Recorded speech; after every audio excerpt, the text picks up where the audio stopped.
नमस्कार साथियों, स्वागत है आप सभी का। तो आज की क्लास आप लोगों के लिए काफ़ी महत्वपूर्ण होने वाली है, क्योंकि आज की क्लास में रामधारी सिंह दिनकर से संबंधित कुछ ऐसे सिलेक्टेड प्रश्नों के बारे में पढ़ेंगे जो आपसे परीक्षा में पूछे जा सकते हैं। हिंदी की सभी परीक्षाओं के लिए काफ़ी महत्वपूर्ण हैं। तो आप सभी क्लास को ध्यान से ज़रूर देखिएगा, और जो भी विद्यार्थी पहली बार क्लास ले रहे हैं चैनल को सब्सक्राइब जरूर कर लें, क्योंकि इसी तरह के महत्वपूर्ण प्रश्न चैनल पर डेली कराए जाते हैं। तो चलिए ज़्यादा समय न लेते हुए आज की क्लास को शुरू करते हैं और देखते हैं आज का पहला प्रश्न। तो देखिए, पहला प्रश्न है, रामधारी सिंह दिनकर का जन्म कब हुआ? ऑप्शंस दिए गए हैं 1905 में या 1907, 1908 या 1909 में। तो देखिए, रामधारी सिंह दिनकर का जन्म किस वर्ष हुआ था? अगर आपसे परीक्षा में पूछा जाए तो याद रखिएगा, सन 1908 में रामधारी सिंह दिनकर का जन्म हुआ था। ठीक है, जन्म आपको याद रखना है। किसी भी लेखक के बारे में जन्म वर्ष पूछा जा सकता है।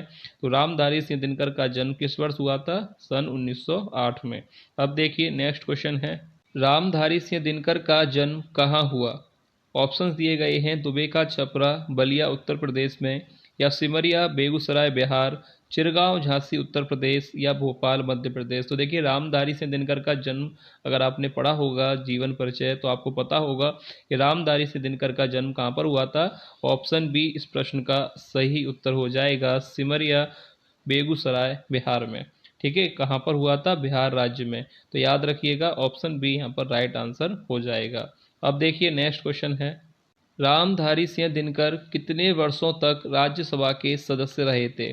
तो देखिए, आपको बताना है कि रामधारी सिंह दिनकर जो है राज्यसभा के सदस्य थे, पर कितने वर्षों तक? 10 वर्ष तक, 12, 15 या 13। तो रामधारी सिंह दिनकर कितने वर्षों तक रहे थे? ऑप्शन बी राइट हो जाएगा। याद रखिएगा, 12 वर्ष तक। आपसे पूछा जा सकता है कि रामधारी सिंह दिनकर कितने वर्षों तक राज्यसभा के सदस्य थे? 12 वर्षों तक। ठीक है, अब देखिए, नेक्स्ट क्वेश्चन है, रामधारी सिंह दिनकर को भारत सरकार ने किस वर्ष पद्म भूषण से सम्मानित किया था? तो रामधारी सिंह दिनकर को जो है पद्म भूषण से सम्मानित किया गया था भारत सरकार के द्वारा किस वर्ष में? तो देखिए, 1950, 1960, 1959 या 1955 में। तो आपसे अगर पूछा जाए तो आपको बताना है 1959 में। भारत सरकार ने वर्ष 1959 में पद्म भूषण से रामधारी सिंह दिनकर को सम्मानित किया था। अब देखिए, नेक्स्ट क्वेश्चन है, रामधारी सिंह दिनकर को किस रचना के लिए साहित्य अकादमी पुरस्कार मिला? तो आपकी परीक्षा के लिए महत्वपूर्ण प्रश्न है ये। आपसे पूछा जाएगा कि रामधारी सिंह दिनकर को उनकी किस रचना के लिए साहित्य अकादमी पुरस्कार दिया गया था? तो देखिए, ऑप्शंस दिए गए हैं 4, परशुराम की प्रतीक्षा, संस्कृति के 4 अध्याय, रेणुका या रेती के फूल। तो आपको सही आंसर लगाना है संस्कृति के 4 अध्याय। रचना पर रामधारी सिंह दिनकर को साहित्य अकादमी पुरस्कार से सम्मानित किया गया था। अब देखिए, नेक्स्ट क्वेश्चन है, दिनकर जी को किस वर्ष साहित्य अकादमी पुरस्कार से सम्मानित किया गया था? अभी जो आपने प्रश्न देखा उसमें था कि साहित्य अकादमी पुरस्कार उनकी किस रचना पर था, तो संस्कृति के 4 अध्याय राइट आंसर होगा। यहाँ पर है कि किस वर्ष इन्हें साहित्य अकादमी पुरस्कार से सम्मानित किया गया था, 1958 में, 59 में, 60 या 1961 में। तो राइट आंसर हो जाएगा ऑप्शन बी यहाँ पर सही होगा, 1959 में। याद रखिएगा, साहित्य अकादमी पुरस्कार इन्हें 1959 में इनकी रचना संस्कृति के 4 अध्याय के लिए दिया गया था। क्लियर है आपको? अब देखिए, नेक्स्ट क्वेश्चन है, रामधारी सिंह दिनकर के किस काव्य को आधुनिक युग की गीता कहा जाता है? वेरी इंपॉर्टेंट प्रश्न की श्रेणी में यह प्रश्न आता है। आपसे परीक्षा में पूछा जा सकता है कि आधुनिक युग की गीता दिनकर जी के किस रचना को, काव्य को कहा जाता है? हुंकार, उर्वशी, कुरुक्षेत्र, अर्धनारीश्वर। तो आपको राइट आंसर लगाना है ऑप्शन सी, कुरुक्षेत्र पर। ठीक है, याद रखिएगा, वेरी इंपॉर्टेंट प्रश्न की श्रेणी में आता है यह कि आधुनिक युग की गीता किस काव्य को कहा जाता है दिनकर जी के। तो राइट आंसर हो जाएगा ऑप्शन सी, कुरुक्षेत्र को।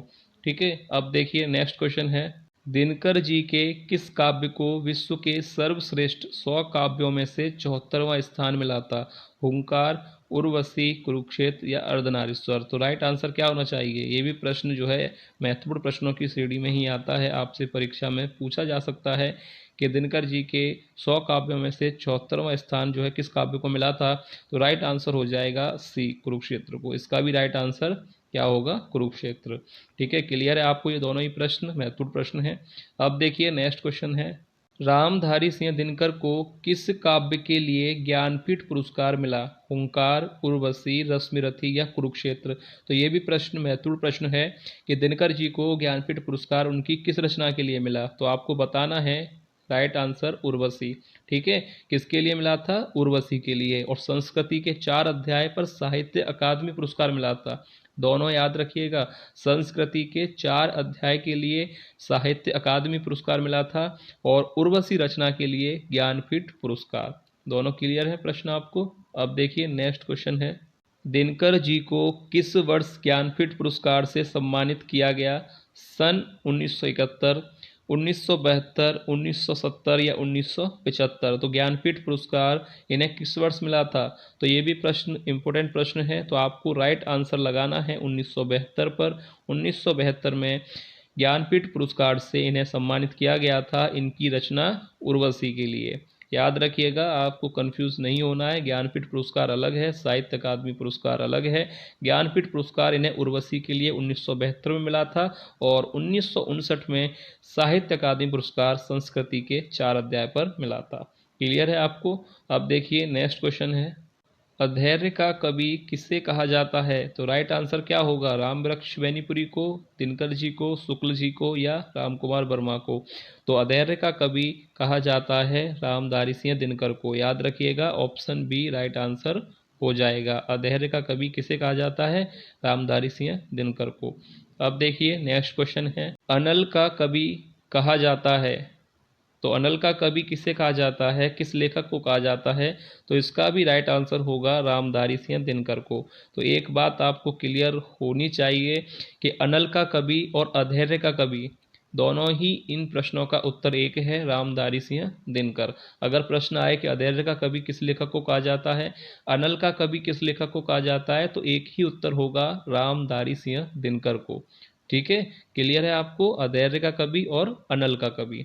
अब देखिए नेक्स्ट क्वेश्चन है, शुद्ध कविता की खोज के लेखक के बारे में आपको बताना है। शुक्ल हैं, दिनकर हैं, बेनीपुरी या सांकृत्यायन?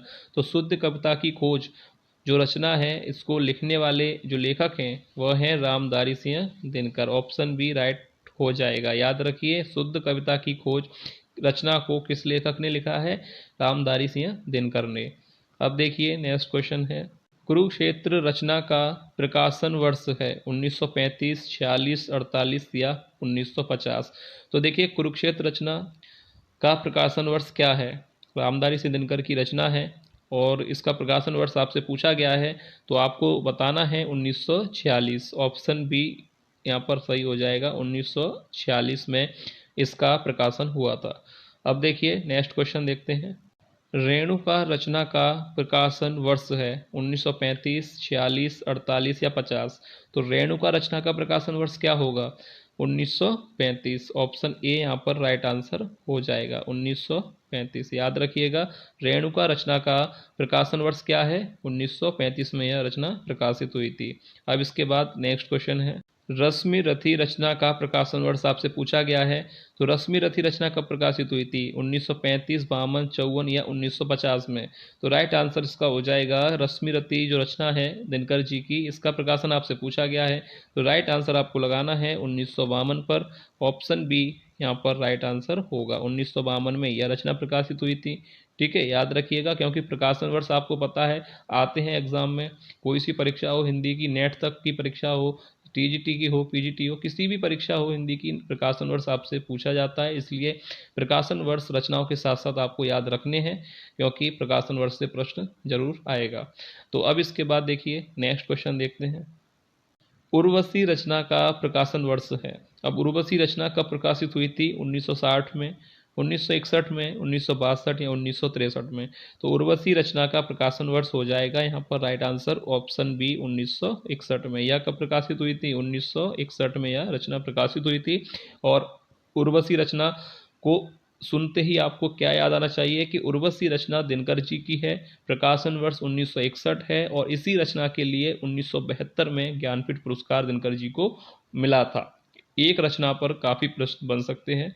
ठीक है, तो उर्वशी दिनकर जी की रचना है, प्रकाशन 1961 है, इसी रचना के लिए दिनकर जी को ज्ञानपीठ पुरस्कार मिला था 1972 में।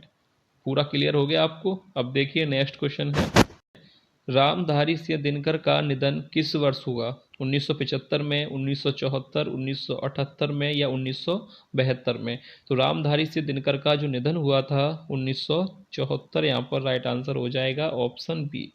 ठीक है, याद रखिएगा 1974 में रामधारी सिंह दिनकर का निधन हुआ था और 1908 में दिनकर जी का जन्म हुआ था। तो जन्म और निधन ये भी वर्ष याद रखिए, 1908 में जन्म हुआ था और 1974 में इनका निधन हुआ था। ठीक है, तो ये था आज की क्लास का अंतिम प्रश्न। उम्मीद है आपको ये क्लास पसंद आई होगी। क्लास पसंद आई है तो इस वीडियो को लाइक ज़रूर कीजिएगा और जो भी विद्यार्थी पहली बार क्लास ले रहे हैं चैनल को सब्सक्राइब जरूर कर लें, क्योंकि इसी तरह के महत्वपूर्ण प्रश्न चैनल पर डेली कराए जाते हैं। जो भी पाठ्यक्रम है उसी के अनुसार चैनल पर तैयारी कराई जाती है। तो चलिए मिलते हैं नेक्स्ट क्लास में ऐसे ही और महत्वपूर्ण प्रश्नों के साथ। तब तक के लिए धन्यवाद।